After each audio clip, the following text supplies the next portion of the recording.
a coroa de argila e o silêncio de Deus. Os pés do rei Saul ainda eram velozes sobre o solo pisado, mas o seu espírito, antes inflamado pelo sopro da eleição divina, agora se consumia em cinzas lentas. A coroa que Saul teimava em manter ajustada à testa não era o ouro da soberania celestial, mas um jugo de ferro, moldado pelo orgulho e assentado sobre a argila úmida de sua própria e quebradiça vontade. Fisicamente, ele era a estátua que Israel havia clamado ao céu, imponente, com a glória marcial que transbordava os salões de Gibeia. Contudo, o trono que parecia inabalável jazia à mercê do menor tremor da desaprovação divina. Há dias, o profeta Samuel, a própria encarnação da voz trovejante de Yahvé, havia cravado uma ordem na alma do rei, uma ordem que não admitia sutileza nem compaixão: vai, e fere os amalequitas. O Senhor pronuncia o anátema. Destrói totalmente, varre da face da terra tudo o que lhes pertence. Não poupes nada, Saul. A retribuição de um mal que atravessa séculos exige o extermínio total, que o fio da espada alcance o homem, a mulher, a criança de colo, o boi, a ovelha, o camelo, que tudo pereça sem deixar rastros. Esta não era uma disputa por fronteiras ou gado, mas um juízo de sangue, o pagamento de uma dívida antiga, cuja injúria clamava desde que Amaleque ousara desafiar Israel na saída do Egito. Saul reunirá seu exército em Telaim e avançara sobre o vale. A vitória fora um massacre, rápido e brutal, em nome do Deus dos exércitos. Os amalequitas caíram como palha.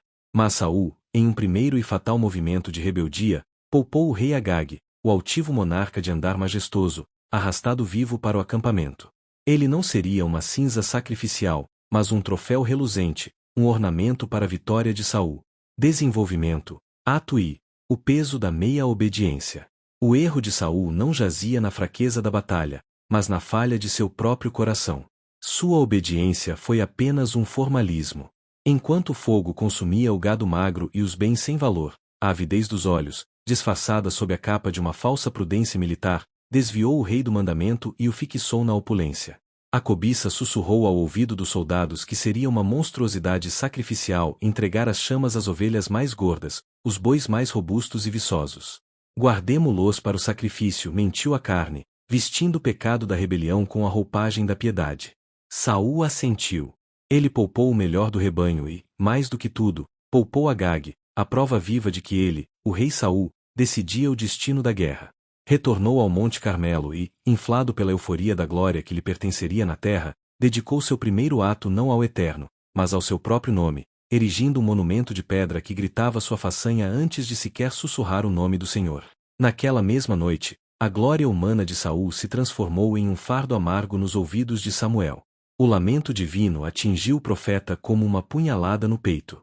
Samuel passou a noite em agonia, não dormindo, mas em um embate de pranto, clamando e lutando com o Senhor por aquele homem que ele mesmo havia ungido. Ele sentia a dor do Espírito de Deus que, como uma névoa fria, se retirava de Israel. Ao amanhecer, com o rosto vincado pela insônia e por uma tristeza que superava qualquer dor física, Samuel partiu para o confronto. Desenvolvimento, ato 2, o som da traição. Saul, vestindo a armadura limpa, com a face tensa pela recente vitória e pela ansiedade oculta, encontrou Samuel perto de Gilgal. Ele adiantou-se, saudando o profeta com uma farsa de alegria que mal conseguia sustentar. Bendito sejas tu do Senhor.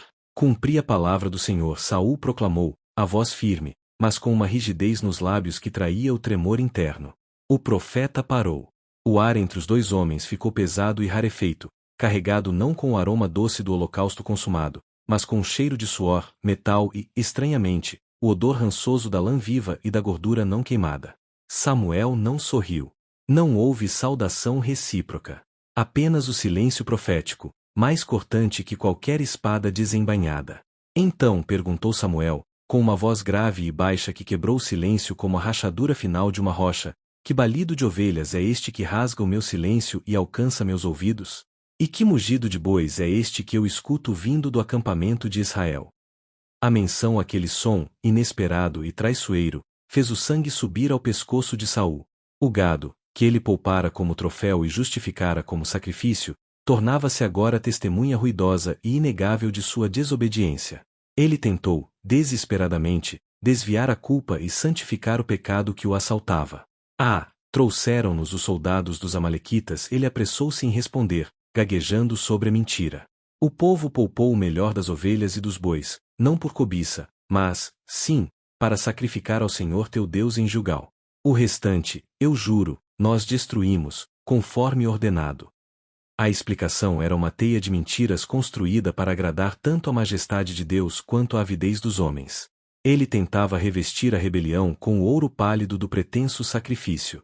Samuel, porém, não se moveu.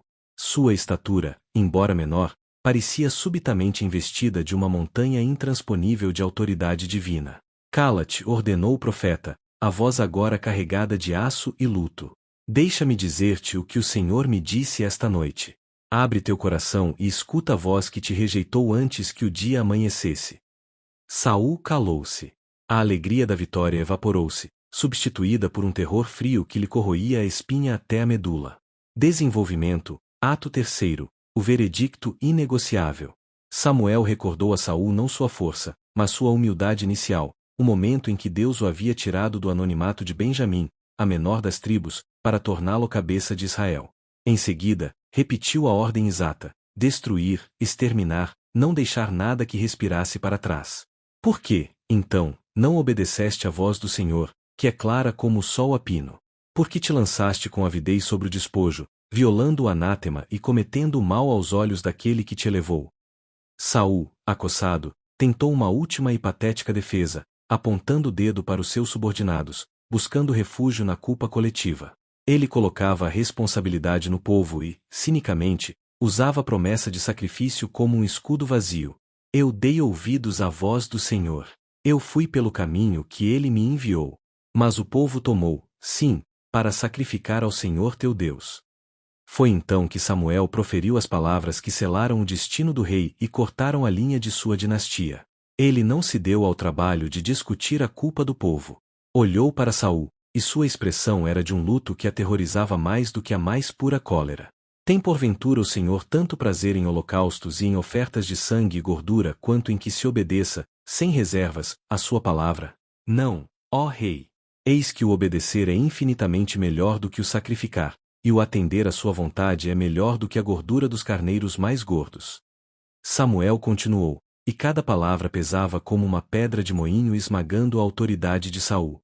Pois a rebelião, ó rei, é um veneno que tem o mesmo odor da feitiçaria, e a obstinação de tua vontade é a afronta de quem se curva à iniquidade e à idolatria. Porquanto tu rejeitaste, em teu coração, a palavra do Senhor, ele também te rejeitou a ti, para que não sejas mais rei sobre Israel. O decreto era irrevogável, cravado no céu. A coroa, que Saul tentará cimentar com sua própria glória, revelou-se argila quebradiça. Clímax, o estampido da túnica rasgada. Saul cambaleou, atingido não pelo peso das palavras, mas pela retirada súbita do suporte divino. O terror transformou-se em uma súplica desesperada, indigna da majestade que ainda vestia. Pequei, balbuciou o rei, agora apenas um homem grande e assustado, reduzido a um sussurro rouco. Mas, rogo-te, por favor, honra-me agora diante dos anciãos do meu povo, e diante de Israel, e volta comigo, para que eu me prostre diante do Senhor teu Deus. Não me abandones. Ele implorava não por perdão e redenção, mas pela manutenção da fachada, pela preservação da honra e do poder perante os olhos dos homens. Quando Samuel se virou para ir embora, rompendo qualquer vínculo final, a mão do rei se fechou sobre a orla da túnica profética com a força bruta de um animal desesperado. O tecido ancestral, sob o ímpeto da mão real, rasgou-se, não com um sussurro, mas com um asterisco estampido seco e alto asterisco, um grito rouco do decreto divino que ecoou no silêncio do acampamento. Samuel olhou para a túnica rasgada na mão do rei e a usou como uma parábola final, fria e precisa, que cortava a carne e a alma.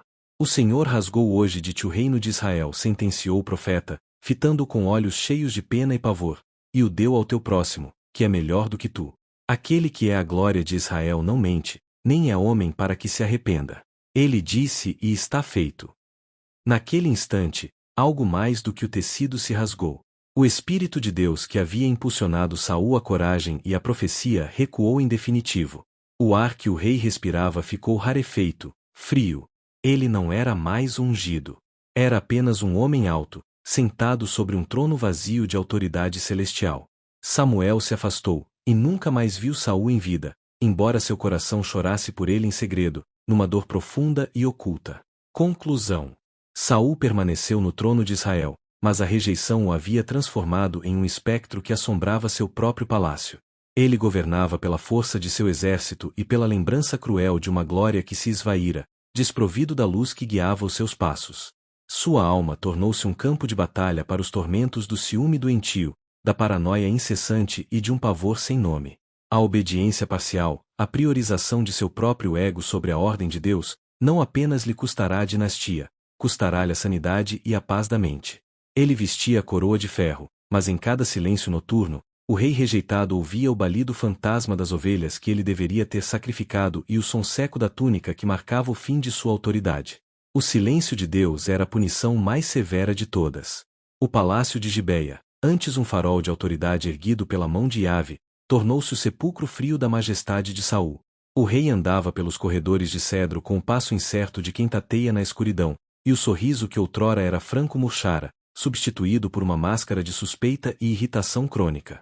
O silêncio do Altíssimo, que caíra sobre ele como uma mortalha de chumbo, não era apenas a ausência de voz, mas uma presença negativa, um vazio que aterrorizava a alma.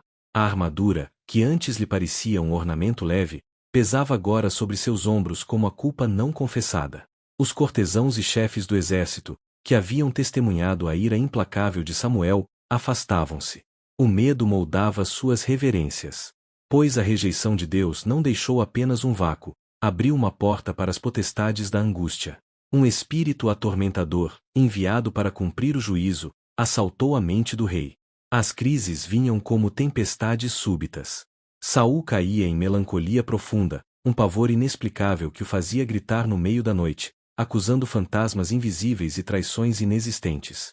O rei, que Deus havia escolhido para trazer ordem, estava agora mergulhado no caos interior. Enquanto a loucura se aninhava no trono de Israel, o profeta Samuel se consumia em pranto em Ramá. Sua dor era a dor do próprio Deus que, arrependido de ter elevado o gigante de Benjamim, chorava a fragilidade humana. Mas o tempo do lamento chegará ao fim.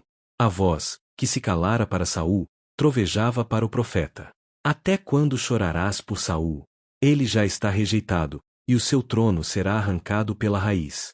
Levanta-te, profeta, enche o teu vaso de azeite e segue o teu caminho. Deves ir a Belém, à casa de Jessé, pois entre os seus filhos eu me provi de um novo rei. O azeite da unção não deve esperar sobre o altar. O profeta hesitou. A missão era um risco de morte. A paranoia de Saul era conhecida. Ele não hesitaria em cravar uma lança em quem ousasse minar sua autoridade. Como posso ir, Senhor?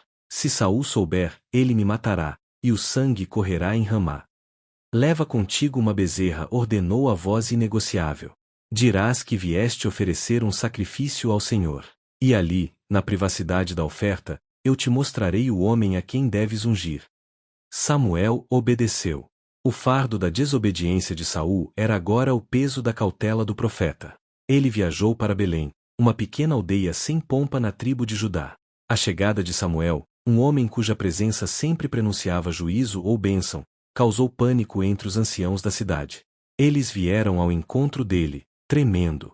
Vens em paz, ó homem de Deus? Perguntaram, os olhos fixos na bezerra sacrificial. Sim, em paz, respondeu Samuel, com a seriedade que não admitia mentira. Vim sacrificar a Yahvé. Santificai-vos e vinde comigo ao sacrifício.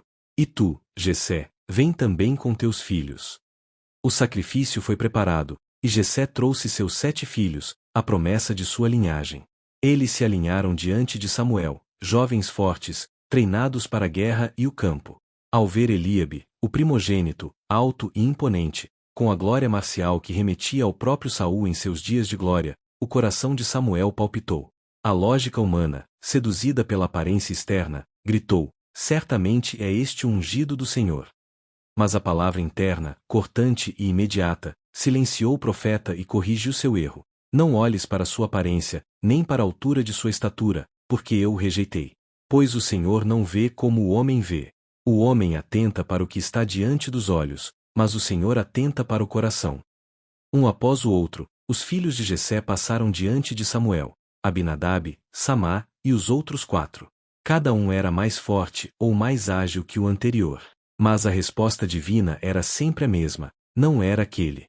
Samuel, perplexo, voltou-se para Jessé. São estes todos os teus filhos? Não há mais nenhum. Jessé, um pouco envergonhado de mencionar o caçula, cujas mãos cheiravam a lã e cujo destino era o campo aberto, respondeu: ainda falta o mais moço, que apacenta as ovelhas. Mas ele é apenas um rapaz, ocupado com o rebanho. O profeta sentiu o toque da certeza divina, o fim da busca. Manda chamá-lo. Não nos assentaremos para a refeição sacrificial enquanto ele não vier.